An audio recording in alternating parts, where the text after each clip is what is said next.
అందరికీ నాకు స్వయం సమాచారం ఛానల్కి స్వాగతం.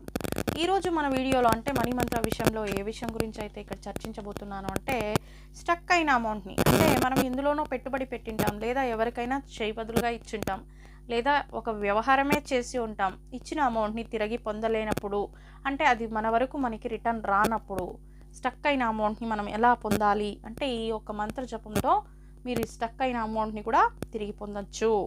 అంటే ఇరుక్కుపోయిన అమౌంట్లు మనకి రావన్నమాట. అవి చాలా శ్రమించాలి. ఎంతటి శ్రమ అంటే వాళ్ళు కాంటాక్ట్ కూడా దొరకరన్నమాట. అప్పుడు వ్యవహారం బాగానే ఉంటుంది, ఇచ్చినప్పుడు తీసుకునేటప్పుడు వ్యవహారం చెడిపోయి ఉంటుంది, వాళ్ళు కాంటాక్ట్ కూడా దొరకనంతగా మన డబ్బుని ఎగ్గొట్టేస్తుంటారు. అలాంటప్పుడు ఇలా చెప్తే మీకు అర్థమవుతుందని ఈ విధంగా చెప్పాను. సో ఈ ఒక మంత్రాన్ని మీరు చెప్పుకుంటే కనుక కనీసం 21 రోజు లేదా మీకు ఆ అమౌంట్ రిటర్న్ పొందే వరకు కూడా చెప్పుకోవచ్చు. ఎందుకంటే అది మీ ధనాన్ని మీరు రిటర్న్ పొందడానికి ఈ యొక్క మంత్రాన్ని ప్రతిరోజు 21 సార్లు అయితే చెప్పుకోవాలన్నమాట. అది లక్ష్మీ మంత్రం.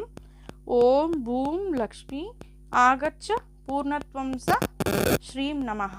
ఈ యొక్క మంత్రాన్ని మీరు ప్రతిరోజు 21 సార్లు అయితే చెప్పుకోవాలి. మంత్రం ఇంకోసారి చెప్తున్నాను చూడండి.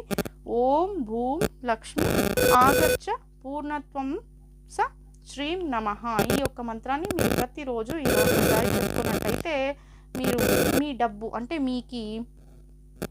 మీరు పోగొట్టుకున్న ధనం అనేది చెప్పొచ్చు. సింపుల్గా చెప్పాలంటే ఆ ఒక్క ధనాన్ని పోగొట్టుకున్నామంటే ఎక్కడ పాడివేసుకున్నామని కాదు, ఎవరికో ఇచ్చి అది తిరిగి పొందలేనంత సమస్యలో మీరు మునిగి ఉన్నారని అర్థం. అలాంటి ధనాన్ని మీరు తిరిగి పొందాలి అంటే ఈ మంత్రాన్ని ప్రతిరోజు 21 సార్లు చెప్పుకోండి. అప్ టు మీరు ధనం పొందే వరకు కూడా చెప్పుకోవచ్చు అనమాట. Thank you for watching.